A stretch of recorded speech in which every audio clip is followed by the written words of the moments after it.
Hello. Karen. Hi. Hey, how you doing? Pretty good. Yourself? Good, good. Karen Wickiam from the Stat Podcast, Shocking Traumas and Treatments. That's right. Wow, you're an emergency room nurse for 20 plus years? Yes, I was. Yep.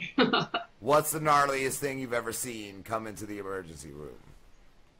Well, it depends on what category you want to put it in. It could be like puke, it could be shit, it could be blood. You know, you guys can pick if you want. What bothered you the most?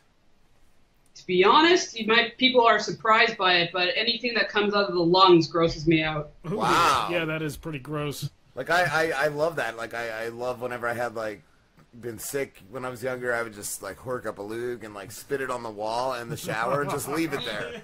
Just leave it for the next person to enjoy. Well, you could, like, make a little montage and have, like, you know, look at the different colors over the years. In my 20s, I did that. I would just, like, wake up and I would just spit on the wall. And there was just, like, a wall of, like, brownish stuff all over the place. Yeah, like if it was green, you'd know it was viral. If it was like banana yellow, you'd know it was a bacteria. Yeah. And my friend Danny's older brother, that's where I learned it from. He would just spit in the house, just right on the floor. Like, I was like, all right, you're my hero. You're my hero. Danny's brother.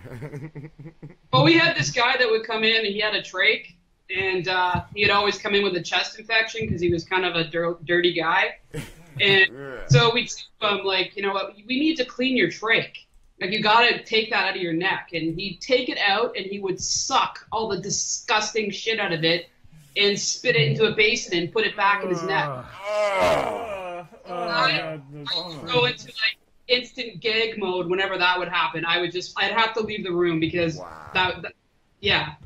Or if he came in, I'd have to pawn him off on someone else because I just couldn't do it. Why would he do that? He's like... And he's like, why do I keep... Hold on. Why do I keep getting infections? I don't know. You're sucking the shit thing in your neck, right? So Yuck. Yuck. that would be a good way of getting it, yeah. Do you do that belch talking stuff? Oh, I had an aunt that did that. I had an aunt that did the belch talking. Yeah. No, yeah. Taken through a drive-through. No.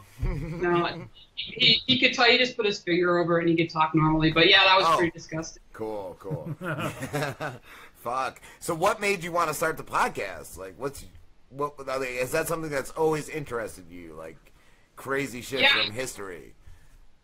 Yeah, for sure. Like, actually, when I was going into school, I was thinking of taking radio broadcasting, and but my whole family is pretty much has a medical background, and I thought, what the hell? At least I can make money being a nurse. So yeah, I went into that, and then I retired, and I had all this time on my hands, and podcasts are really getting big. So I thought, what the hell? Give it a go.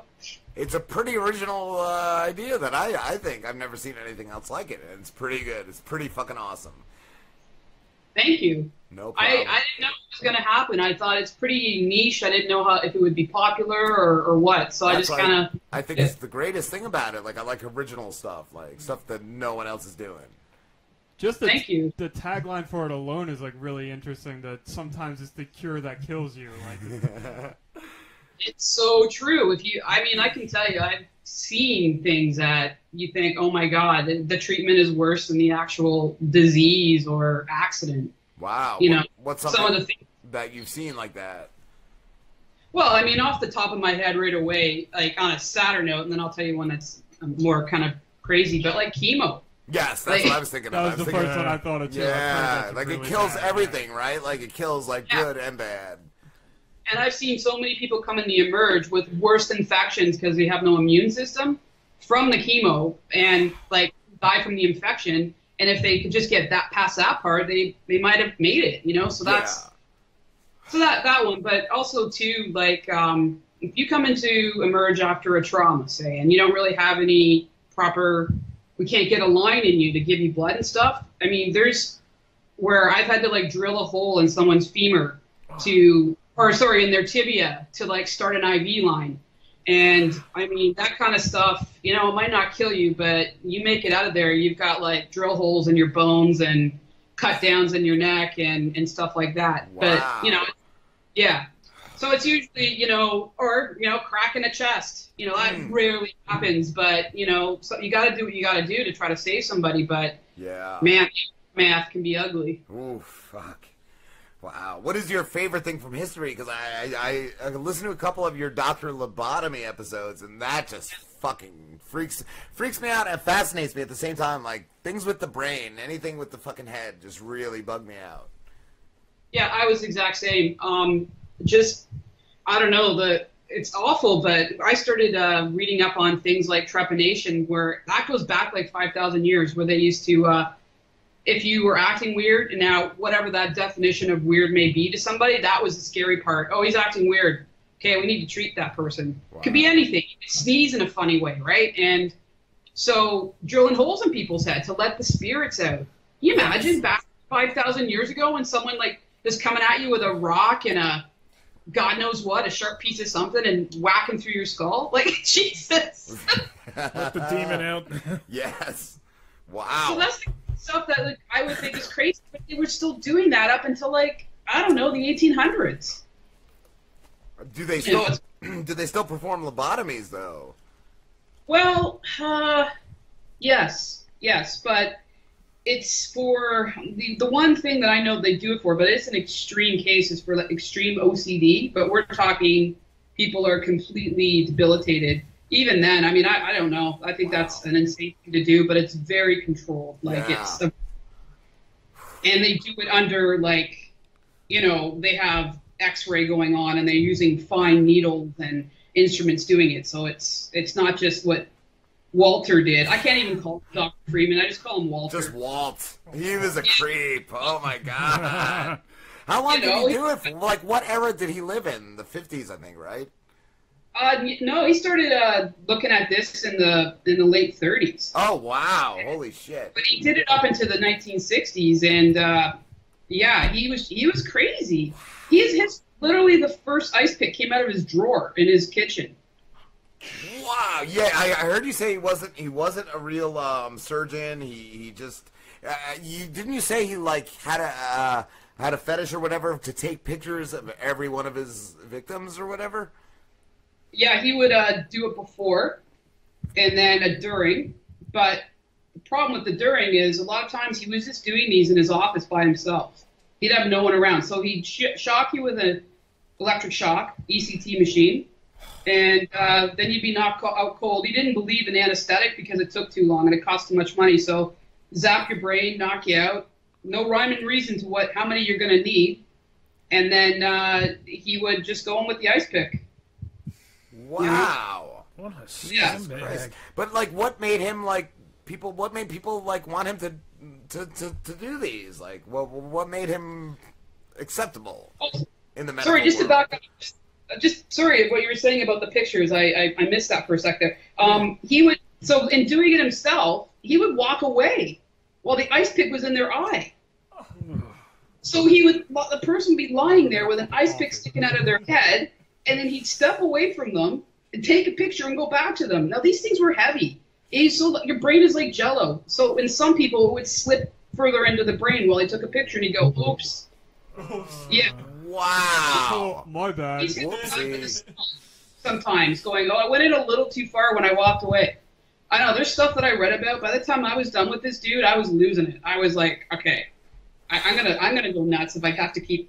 I heard you say there was like one thing like he was presented at. He was like I guess a feature, and he paraded in a bunch of kids. He performed lobotomies on like. Yeah, he when it was getting late into his career, he mostly did his stuff in Washington, and he was getting run out of town, so he had to move to California. So he goes to. He was such a narcissist. This guy thought he was God's gift to everything. So he gets run out of Washington. He sets up shop in California. Nobody wants to refer anybody to him. So he's thinking, oh, okay, well, I got to come up with something new or whatever. So he decided, it's time to start working on kids. So, yeah, this bastard just was like, oh, okay, I can fix kids. His motto was get them early and get them young, get them often. So he would... Yeah, he started lobotomizing kids, and then he's like, okay.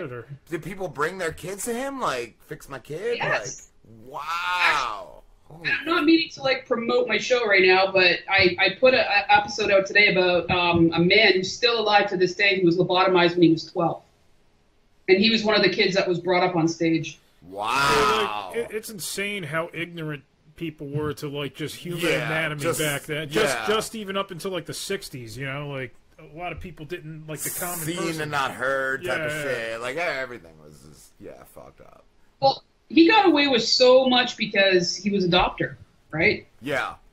That was just enough right there. You're supposed to trust doctors, and back in the day, you know, there's still a god complex with doctors now, but back then, if the doctor says so, go ahead.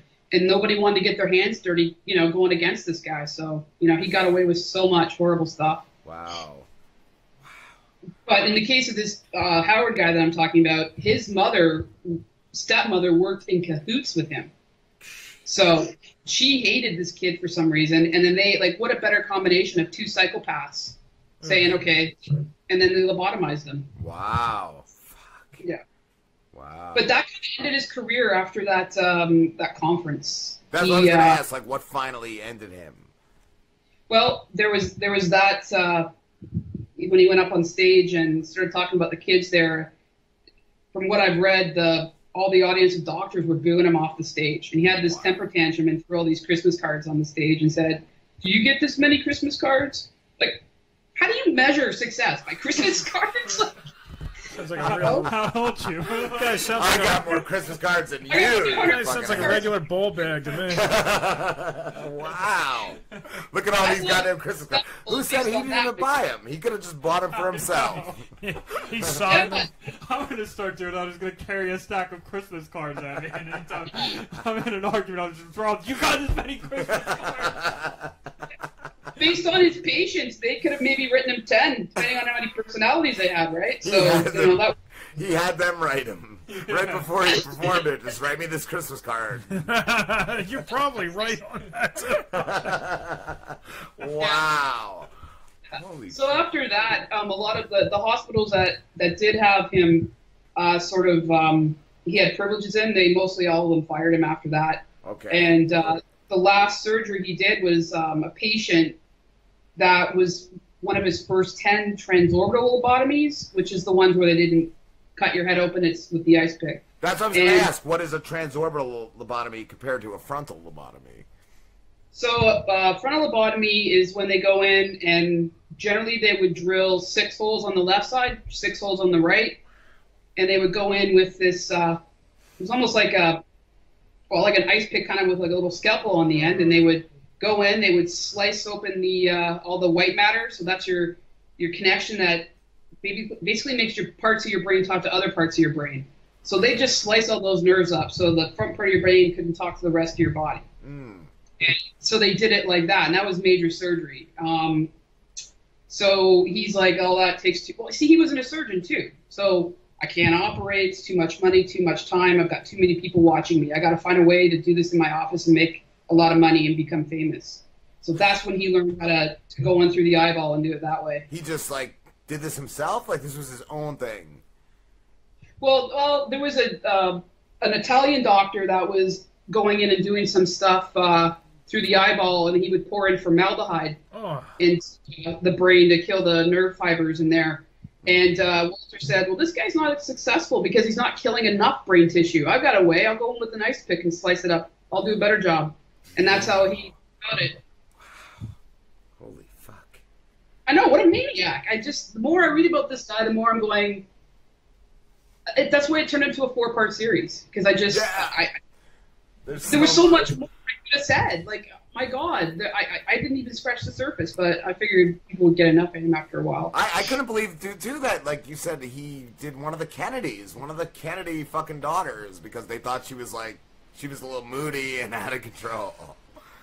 Yeah, she was basically, from what I understand, she might have had a mild form of CP or something, like, or maybe mild, disability. And, Kennedy's got to look good. So Joe Kennedy, he's a real piece of work. Yes. Yeah, and I'm actually going to do a thing on her next after Howard Dully on the whole story of that. Wow. But his whole idea was to just cut things out of his life and get rid of them. And honestly, that's exactly what he did with her. Took her to Freeman, didn't tell anybody in his family. He botched her lobotomy so bad that she was pretty much, she couldn't walk, she couldn't talk. She, yeah. And then put her in an institution for 20 years. And no one knew that he sent her there. Tells his wife after the fact. Yeah, I was going to say, I heard you say that he didn't even tell his wife any of it. Any of it. 20 years later, they figure out that, that's where she went. She went to an institution. She was basically taken care of by nuns and didn't see her family at all. Wow. Holy shit. It's just ugly. Wow. What, not to change the subject, but what do you have in any upcoming episodes besides that? Well, it's funny because they just kind of lead into each other. I sort of knew I was going to start it off with a lobotomy, but so after in doing the Rosemary Kennedy one, ironically, your brother Robert Kennedy during that time was admonishing another mental hospital called Willowbrook and saying that it needed to be shut down. So his sister is in a mental hospital. He's saying that this mental hospital, Willowbrook, needs to be shut down. Meanwhile, his sister's in one. So that story kind of leads to me going to talk about Willowbrook. Okay. And wow. I'm going to talk about what went on in that particular hospital. Cool. Because it was terrible. So then I think I might do a couple of, institutions like that. And, from there, just get into some wild stuff. I just thought of something last night, like when I was listening and prepping, there was a doctor that my father talked about, like when I was a kid.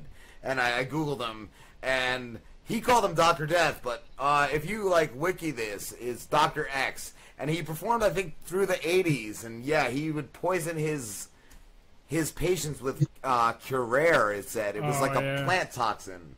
And, it's blow dart. They use them in the Amazon on blow darts. Is that what it is? Yeah, because I read a little bit of it, and yeah, all I remember is my dad saying, anybody that went to this guy died. Yeah. And yeah, then I checked him out. Yeah, it was pretty gnarly. What about Hitler's personal physician who would shoot him up with methamphetamine? I was thinking that, or even just the Auschwitz. Auschwitz shit. Oh, it's funny. Yeah, it's funny that you say this too, because I just read a book on a doctor that actually rode a train back from Auschwitz with one of the main physicians that worked in Auschwitz. So I'm reading that book, and I think I'm going to do the story on that too. So he told him pretty much everything that went down. Wow. So it's a really touchy subject. I mean, to me, if I'm going to do this, I got to do it right. So it's something that I really want to do, but I'm really hesitant. Do you know what I'm saying? Because it's such a terrible, terrible subject. So, yes.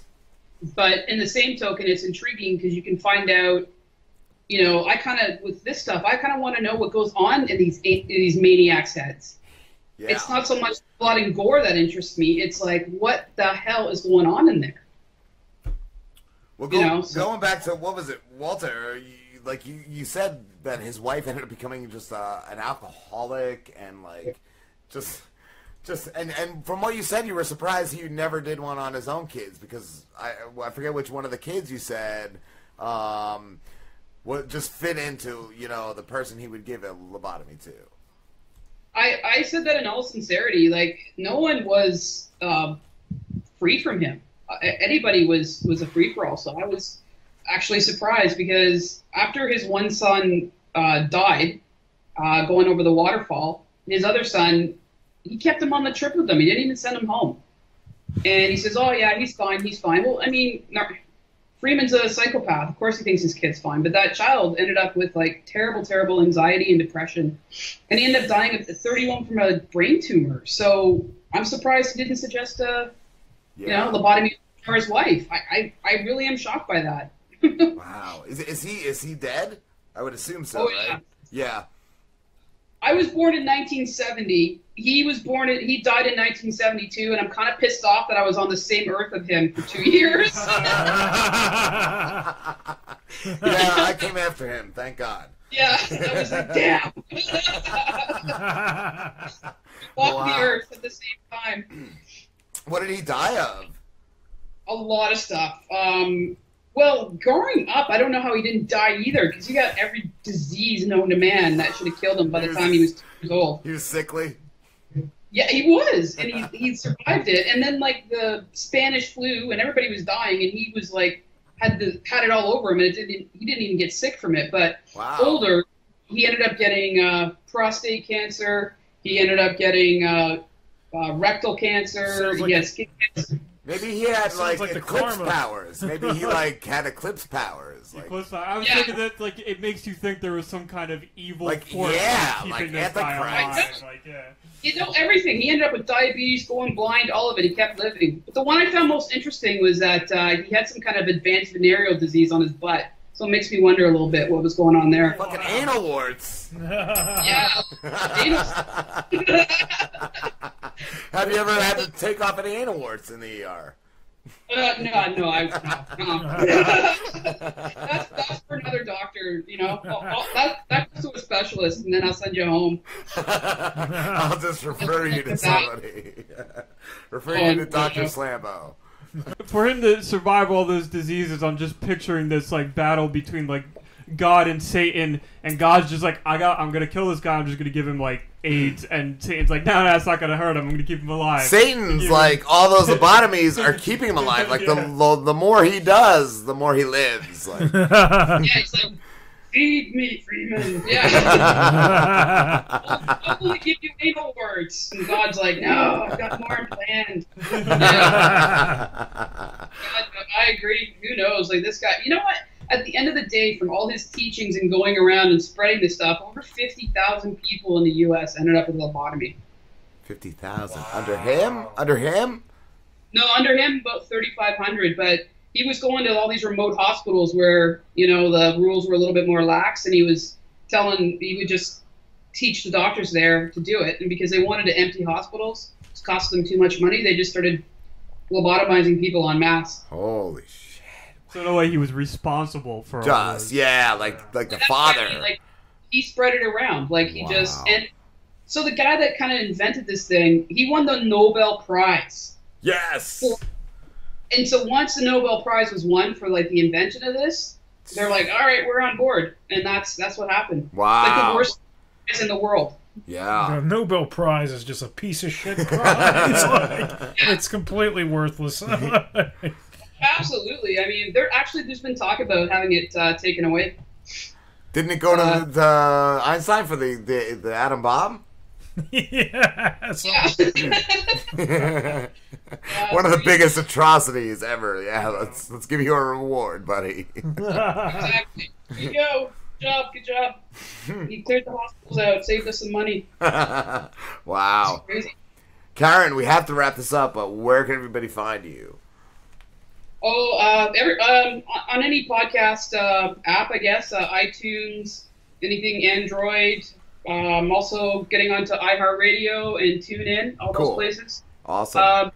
Facebook, got a Facebook group, Stat Tales, Shocking Traumas and Treatments, and Twitter. Awesome. Thank you, Karen.